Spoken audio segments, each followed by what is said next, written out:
السلام علیکم دوستو، میں ہوں عمران اور آپ دیکھ رہے ہیں ہارر کنگ۔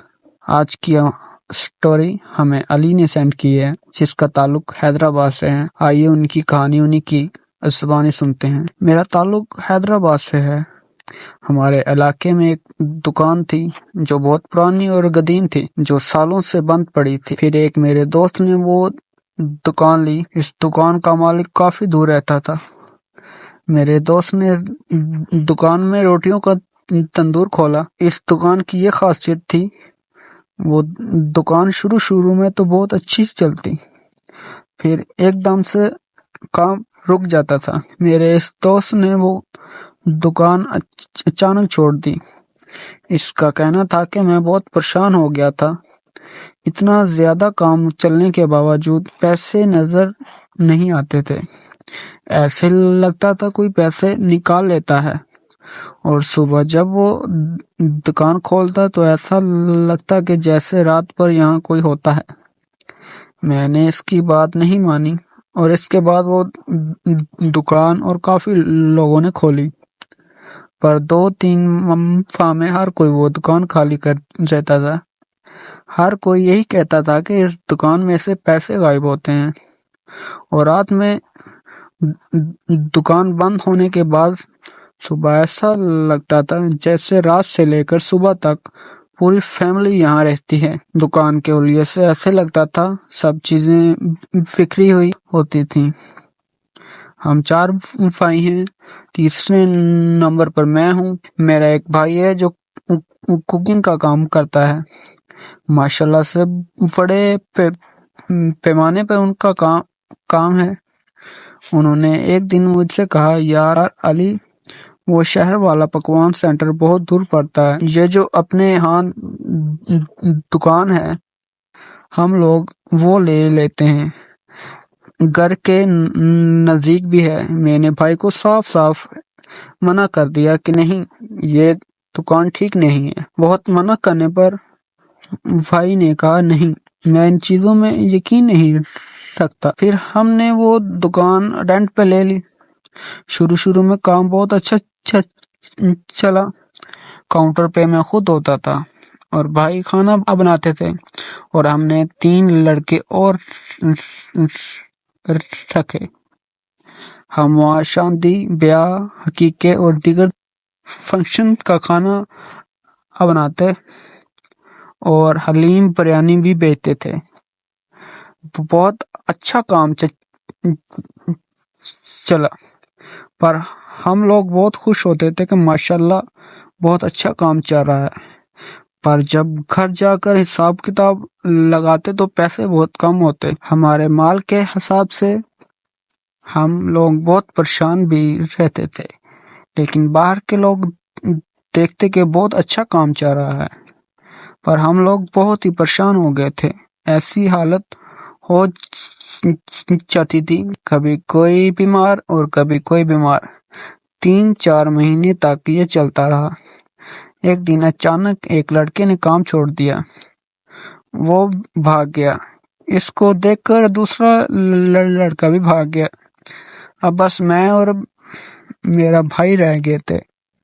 دکان پر ایک ہفتے بعد میں اس لڑکے کے گھر گیا جو ہماری دکان پر تھا۔ اس نے مجھ سے ملنے سے انکار کر دیا۔ بہت اصرار کرنے کے بعد اس کی ماں باپ نے اسے راضی کیا۔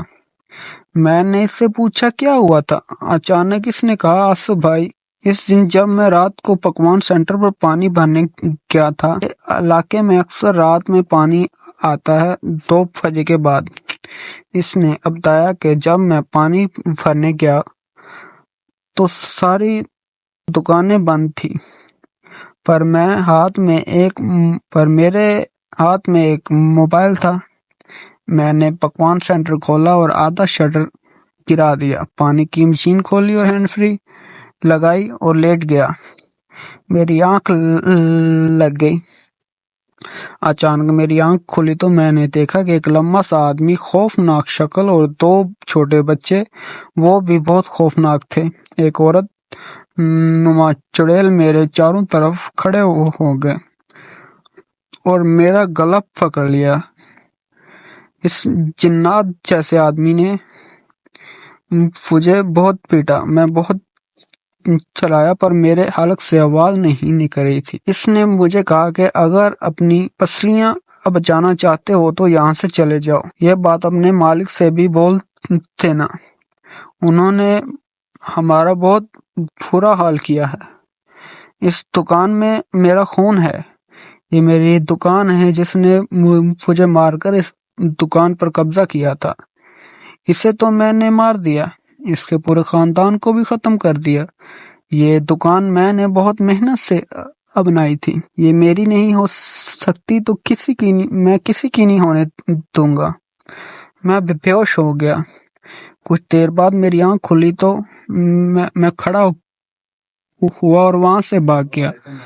بات سن کر میں بہت پریشان ہوا۔ میں نے بھائی کو یہ ساری بات بتائی۔ بھائی نے مجھے کہا اتنا پیسہ لگایا ہے ہم نے، اس پر اتنا آسمان ہے، ساری دکان بھری ہوئی ہے، ایک دم ہم کیسے چھوڑیں؟ اس کا علاج کروائیں گے۔ پھر بھائی کے دوست نے ایک عالم بلوایا۔ ایک رات میں اور وہ عالم صاحب وہاں رکے، یہ دیکھنے کے لیے کہ ماجرا کیا ہے۔ رات کے 2 بجے دکان میں اور عالم صاحب تھے۔ اچانک وہی ہوا، ایک جنات جیسی شکل، خوفناک شکل کے بچے اور ایک چڑیل حاضر ہو گئے۔ جیسے ہی وہ جن اور چڑیل اور 2 خوفناک بچے حاضر ہوئے تو انہوں نے عالم صاحب پر حملہ کرنے کی کوشش کی، پر عالم صاحب کے ہاتھ میں جو تسبیح اور ایک لیمو تھا اور عالم صاحب مسلسل کچھ پڑھ رہے تھے، اس جن کا حملہ ناکام جا رہا تھا۔ میں یہ سارا منظر اپنی آنکھوں سے دیکھ رہا تھا، میرے رونگٹے کھڑے ہو گئے اور ایسا لگ رہا تھا میرے پاس زبان ہی نہیں ہے۔ عالم صاحب نے پتہ نہیں مجھ پر کیا پڑھا تھا، میں بالکل ہی سن ہو گیا تھا۔ عالم صاحب نے کہا اس سے چپ چاپ یہاں سے چلے جاؤ، جس نے تمہارے ساتھ ظلم کیا ہے تم نے اس کو مار دیا ہے، اب اور بے گناہ لوگوں کو کیوں تنگ کر رہے ہو؟ اس جن نے کہا یہ میری دکان ہے، میں نے بہت محنت سے بنائی تھی، میں اسے نہیں چھوڑوں گا، میں یہاں سے نہیں جاؤں گا، جو بھی یہ دکان لے گا میں اسے مار دوں گا۔ میں اب بالکل بے ہوش ہو چکا تھا۔ جیسے ہی جن نے یہ کہا وہ عالم صاحب کے ساتھ چپک گئے، پر عالم صاحب کو کچھ اثر نہیں ہو رہا تھا۔ یہ عالم صاحب کے سارے کپڑے خون میں بھر گئے، یہاں تک کہ میری دکان بھی پوری خون سے بھر گئی تھی۔ عالم صاحب نے جو ان کے ہاتھ میں نیمبو تھا وہ کاٹا اور ان کے ہاتھ میں ایک چھوٹی بوتل تھی، اس میں نیمبو ڈال کر ان کے اوپر ڈالنے لگے۔ وہ چاروں اس پانی کے گرتے ہی زمین پر بیٹھ گئے اور اٹھنے کی انہوں نے بہت کوشش کی پر اٹھ نہیں پا رہے تھے۔ پھر عالم صاحب نے ایک کانچ کی بوتل نکالی اور بیگ سے طویل ایک چھوٹی بک جس پر عربی زبان میں کچھ لکھا ہوا تھا، عالم صاحب نے وہ زور زور سے پڑھنا شروع ہو گئے اور وہ کانچ کی بوتل نیچے رکھ دی، پھر زور زور سے پڑھتے رہے۔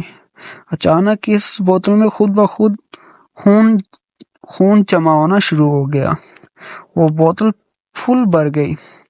پھر عالم صاحب نے اسے بند کر دیا اور مجھے ہوش میں لا کر وہاں سے چلے گئے۔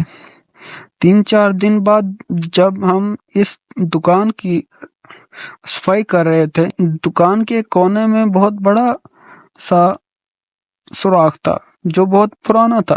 اس میں نے کھودا تو اس میں بہت سارے پیسے تھے۔ پھر مجھے یاد آیا کہ جو کہ وہاں سے پیسے غائب ہوتے تھے وہ سارے ادھر ہی آتے تھے۔ میں نے وہ سارے پیسے نکال کر عالم صاحب سے پوچھا کہ اس کا کیا کروں؟ عالم صاحب نے کہا اس سے مسجد میں سے دے۔ پھر ہم نے ایسا ہی کیا۔